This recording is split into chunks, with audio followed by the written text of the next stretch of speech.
Praise be unto him of terror for the right to wage war within his sight. All Necromunda thrives upon the contest of clan and house. Productivity is dependent on that most human of needs, to outperform, outproduce, and outfight rivals. The Imperial House recognizes the efforts of clan houses Dalak, Vansar, Escher, Goliath, Orlok, and Cawdor for their efforts in this time of the coming tithe.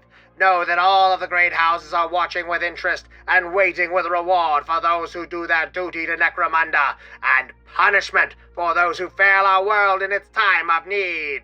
Shanty towns springing up around effluent runoff, homesteads jammed into cracks between hive levels, trading combines clinging to junctions between domes.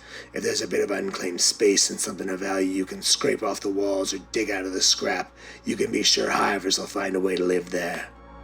Dome Runners TV, your guide to the Underhive and beyond.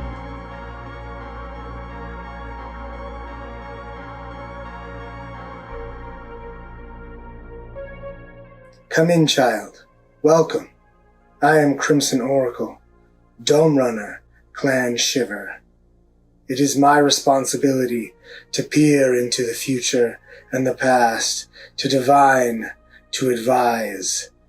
I am gifted with the sight. This is why you have come to visit me, yes? This is something I can teach you, but it will take time, and you must be ready to learn. Gaze with me into the Scryer Skull. We will see what secrets can be revealed.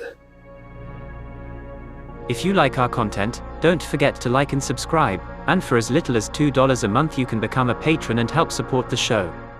Necromunda is but one world among a million in the Imperium of Man, the galaxy-spanning empire humanity established nearly 10,000 years ago. The planet's history dates even further back, but that is a story for another day.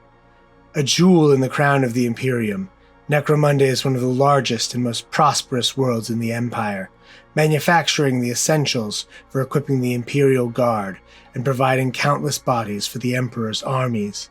The planet is an essential resource. Located in the Segmentum Solar, relatively close to the Imperial seat on Terra, it has been largely insulated from the great wars of mankind, though not entirely. Necromunda is a hive world, its population long unrecorded due to the difficulty of a census, though an estimate of 100 billion souls is the best guess available. The population is concentrated in hive cities, megastructures that pierce the planet's atmosphere with their enormous spires 10 miles above the surface or more. Each hive extends deep into the planet's surface as well, and the hives tend to be clustered together and connected on the surface as well as vast networks of tunnels. There are hundreds of hives, varying degrees of size, dotting the planet, and the uncontested greatest among them is Hive Primus, the seat of Lord Helmar, with a population of perhaps 10 billion souls. Around Hive Primus, also known as the Palatine Hive, is the Palatine Cluster. You stand within the walls of the Palatine Hive as we speak. Between the great hive cities is a desolate wasteland, a hostile and brutal desert of ruins, ashes, and tempestuous weather that the hives were built to keep out. Known as the Ash Wastes, this hellish environment is sparsely populated, and most of that population concentrated in makeshift towns built under the sides of hives, temporary construction that will inevitably be blown away by the planet's powerful storms. All transportation between the hives must contend with this brutal environment. Road duty is not for the faint of heart. Beyond Hive Primus, the Palatine Cluster includes Hives Treasure, Acropolis, and Temnos, the headquarters of the ecclesiarchy on the planet. There are many other clusters spread across the planet's surface, the Minerva Cluster, Quinspirus, and Gothrul's Needle among them. Gothrul's Needle is of particular note, having once taken part in an open civil war against House Helmar. There was not a clear heir between the siblings Lady Cinderak Helmar and Lord Gothrul Helmar. Cinderak's forces would eventually prevail, but only after erecting an enormous orbital port known as the Eye of Selene that would monopolize all off-world commerce and transit, starving Gothrul's hive of the resources needed to fight by shooting down any ships attempting to bypass the great spaceport. A territory of ruined ships known as Helmar's Graveyard extends into the wastes west of Gothrul's Needle. The bulk of each hive's population is concentrated in the central structure, where they labor manufacturing weapons and armor for the Imperial war machine. These people are mostly serfs, conscripted labor forced to toil to the limits of their bodies for the benefit of the planet's noble houses. The nobles occupy the spires, the structures that push towards the limit of the planet's thinning atmosphere. Below the habitable sections of each hive, there is a vast network of tunnels and catacombs and collapsed domes, known as the Underhive. This is a lawless place, too dangerous for the planet's paramilitary police force to enforce control. In the Underhive, breathable air and potable water are rare commodities, light and power are luxuries, and strange cults and dangerous creatures stalk the tunnels. Only the most brave, foolish, or desperate seek refuge there. There are 7 great noble houses, the ruling House Helmar, family of the planetary governor, who rules supreme. But the work of managing an entire planet requires allies, so the Imperial House, as the Helmar family is also known, allows 6 other noble houses to maintain a presence on the planet. Houses Tai, Ulanti, Catalyst, Grimm, Ranlow, and Co-Iron. Each has duties maintaining the delicate flow of production from the hives to meet the onerous imperial tithe expected on the planet. And each are rivals, jealously coveting the holdings of their peers. This nascent conflict keeps the houses from uniting, one of Lord Helmar's greatest fears, as together they could challenge his might. There have been many noble houses in the millennia-long history of Necromunda, with the inevitable downfall of some and ascension of others. A delicate balance that must be constantly maintained. From this conflict grows Necromunda's great web, the interconnected alliances and enmities that keep the planet running, and power divided such that there is no hope of overthrowing the existing order. At least, that is what Lord Helmar hopes. But while the noble houses concern themselves with bickering and conflict, they largely delegate the job of running the day-to-day affairs of the planet's vast web of resources, extraction, transportation, and production to the clan houses, Escher, Orlok, Caudor, Dalak, Vansar, and Goliath. Much like the noble houses, there have been many clan houses over the millennia. Each has had to fight for their place in the Great Web. Each has specific duties and holdings, much like those of the noble houses, and they fight each other constantly. House Escher is primarily concerned with the production of chemical compounds used in the planet's industries, drugs, and poisons, as well as substantial production of las weapons. House Caudor is primarily tasked with recovering anything of value from the vast refuse drifts that accumulate in and around the hives. House Orlok runs mines in the ash wastes and controls most of the roads between the hives, as well as making slug-firing weapons. House Vansar manages the production of advanced weapons for the Imperial Guard, as well as the advanced technologies that enable the comfortable lives of the ruling class. House Goliath are enormous, short-lived brutes responsible for running the forges and maintaining the crumbling outer walls of the hives in conditions not survivable by standard humans. And finally, House Dalak are masters of secrets, the eyes and ears of the Imperial House, and the procurers of potent chemicals that can induce psychic powers in humans found in the deeper parts of Necromunda. Most of each clan house's population are workers, but a portion are elevated to the house's gangs, armed collections of the meanest and most capable warriors, tacticians, and leaders in the house.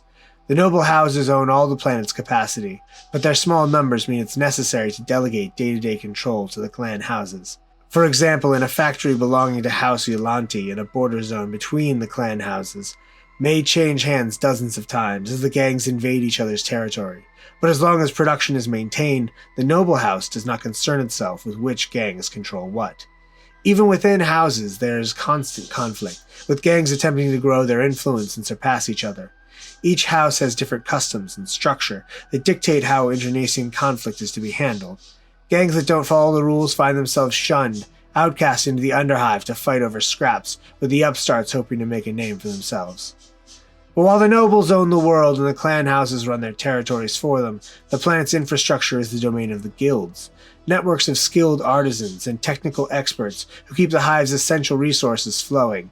There are at least 8 guilds, the Mercator Nautica, or the Water Guild. They maintain the water supplies and punish any who interfere with the hive's water infrastructure. The Mercator Pyros, or the Prometheum Guild, who deal in the fuel that makes much of the heat, light, and industry in the hives possible. The Mercator Pallidus recycle the bodies of the dead, reclaiming the resources inside into the foodstuff corpse starch. The Mercator Gelt, or Guild of Coin, manage the roads and pass through and between the hives, controlling commerce on the world. The Mercator Sanguis, or Slave Guild, control the population of the planet that aren't associated with any of the noble or clan houses. The vast laboring class that is used, without agency, to run the industry of the world and man the planetary defenses and guard regiments. The Necromunda, or the Iron Guild, handle the distribution of raw materials that make the planet's industry possible. The Mercator Lux, or the Electro Guild, handle the electrical grids within the hives, powered by enormous geothermal systems plunging deep into the planet's crust. Finally, the Mercator Temperium, or the Air Guild, handle the systems that scrub carbon dioxide and monoxide, as well as countless poisons out of the air inside the hives, managing enormous vents and turbines that weave through the interior of the hive. The guilds are so essential to the functioning of the planet that even the great houses fear angering them. Killing a guilder is a crime significant enough to earn retribution, even from your own house, so only the most foolish ever do it on purpose. The guilds are barred from owning their own territories, so they do not compete directly in the clan house or noble house conflicts, but their resources and influence can make them kingmakers or de facto rulers over a region through alliance with the clan houses. Law is kept by the iron-fisted enforcers, the militant arm of House Helmar. Recruited from the Helot classes, the enforcers act as judge, jury, and executioner in most cases, and due to poor oversight, often become part of the contest within the Great Web, due to bribery and corruption. It is often said, what makes something illegal on Necromunda is less about what you've done than who you are.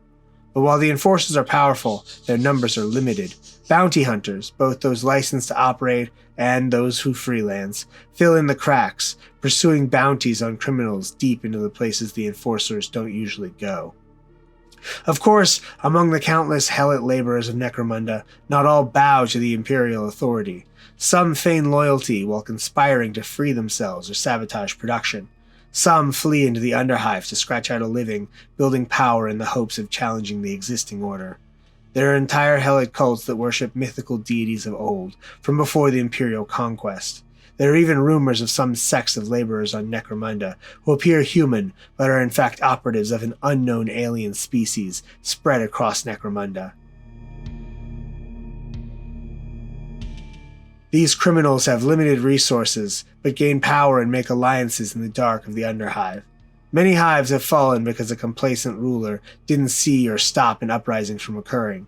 In an uprising, the resources of the hive are turned towards destruction rather than creation, and the damage can be so great that the safest course is to vent the hive, opening its vast shutters to the brutal intensity of the planet's ash storms, likely depopulating all but the deepest parts of a hive.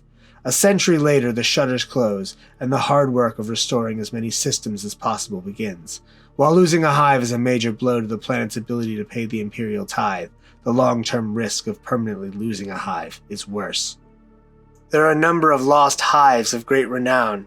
There is Hive Secundus, once the second largest hive on the planet and a major center of power. A series of uprisings that could not have been quelled eventually led to the ventilation of the hive.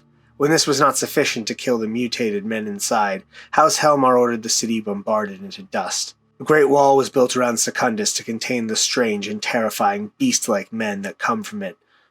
The wall is manned to this day, turning anything that moves within the cordon into vapor. Hive Mortis was claimed by a strange plague that caused the dead to walk, wandering the hive, killing any they encountered. The hive was sealed and abandoned, though many have since entered it seeking secrets or fortunes. Only some make it out. Meanwhile, the Skull was once a prosperous hive, but it was wiped out when an orc ship crashed into it, disgorging countless greenskin invaders. Knowing the difficulty in cleansing an area of orcs, once they made it their home, the Imperial House once again bombarded a hive into rubble to contain a threat. The orcs have not been seen since, but it is known that once orcs exist on a world, they will continue to grow and return. The Skull is part of the same containment cordon as Secundus, with planetary defenses mainly occupied, ensuring no further threat arises from either. How effective this is, time will tell.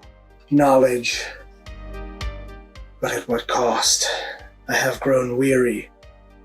Return in a fortnight, and I shall teach you the secrets of the clan house Goliath. Thanks as always to Carl Casey at White Bat Audio for providing the show's theme song. And of course, thank you to all my patrons. You guys make this entire thing possible. And of course, if you too would like to help support the show for as little as $2 a month, hit us up there. And don't forget to check out the podcast on any of your chosen podcast platforms, iTunes, Google Play, etc.